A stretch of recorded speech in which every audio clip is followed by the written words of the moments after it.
Well, I was finishing up the Christmas cards for my sister-in-law, and I had used a lot of snowflakes on her cards, and this was the snowflake that I used in my designs. And when you cut that, you get this piece that comes out of the middle.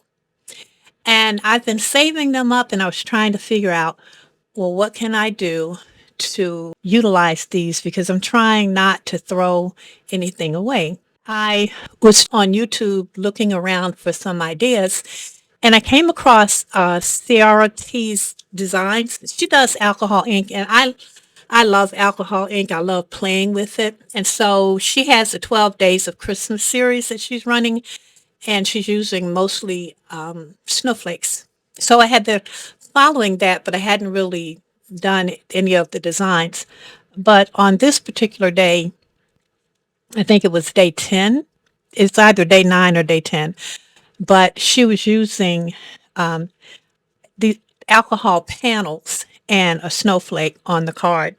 And I thought, well, I've got lots of alcohol panels where I've been playing with my ink and I really didn't do anything with it. So maybe I can recreate that. And so that's what these cards are. And I will put a link to her YouTube channel down below so that you can go over and take a look at her channel. She does really, really nice projects. Her designs are really awesome.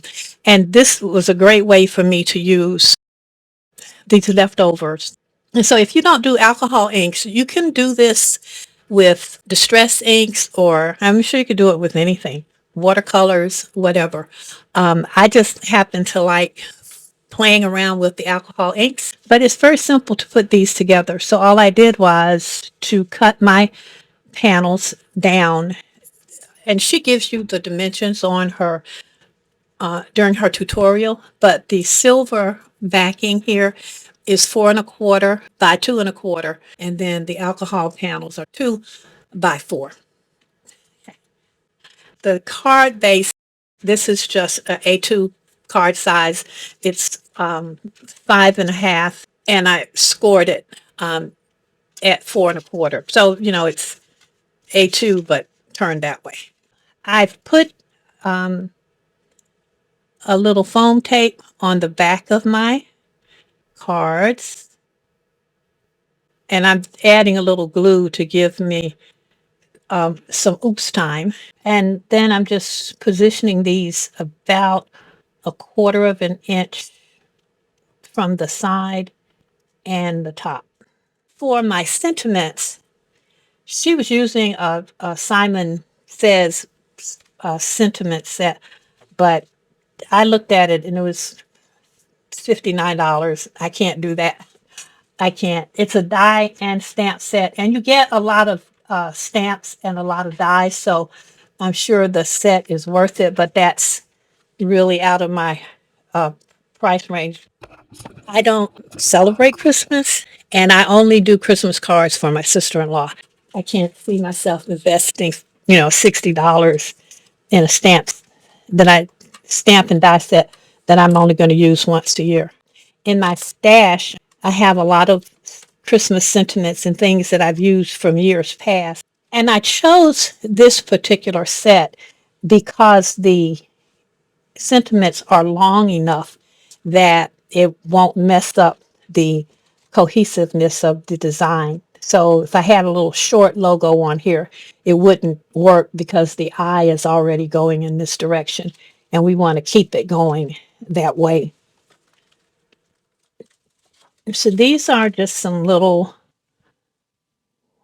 cheap off-brand dies that I ordered from Amazon. I either ordered them from Amazon or they were ones that I was reviewing that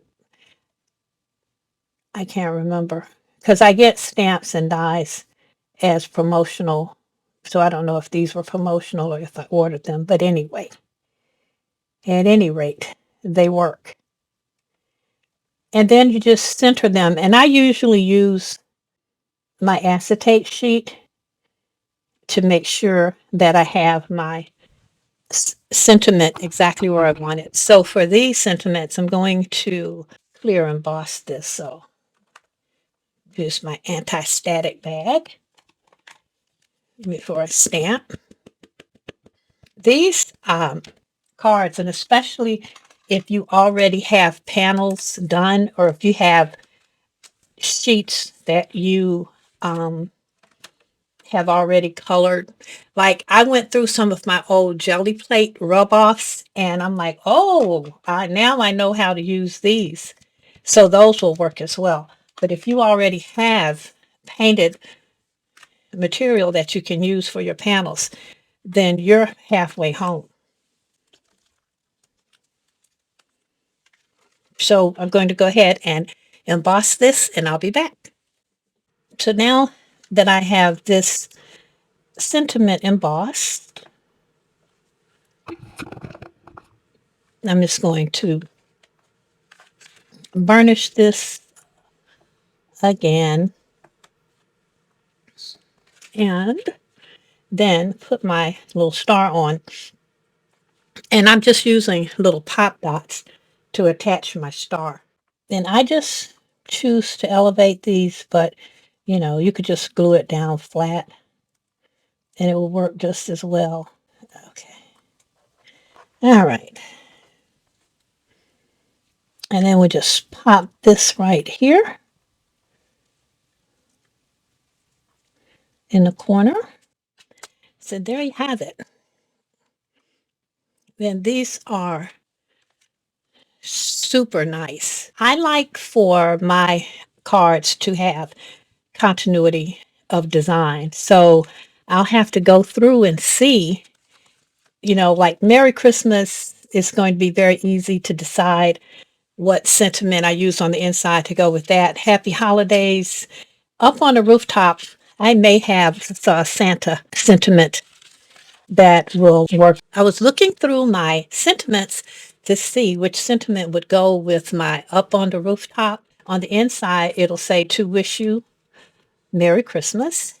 And I've had a stamp with Santa and his reindeer. So I thought that is going to work perfect for this card. So that's what I mean when I say I like continuity of design. I like what's on the front to carry through to what's on the inside. Okay, I think that's good. And I'm going to heat emboss.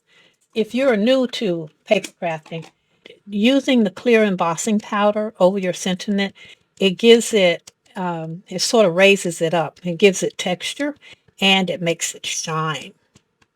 So I hope, yeah, felt like that moved, but I don't think it did. I hope it didn't move. I need to put some more ink on my Versamark pad. It is okay. All right. Now I'm gonna heat emboss this, and I'll be right back. So there. Now it's a darker, bolder look.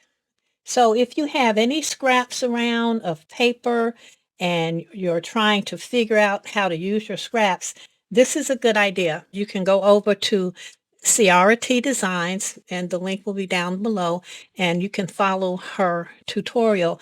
If you're not used to working with alcohol inks, she actually creates the panels, and so you'll be able to follow along on her tutorial and create your own panels.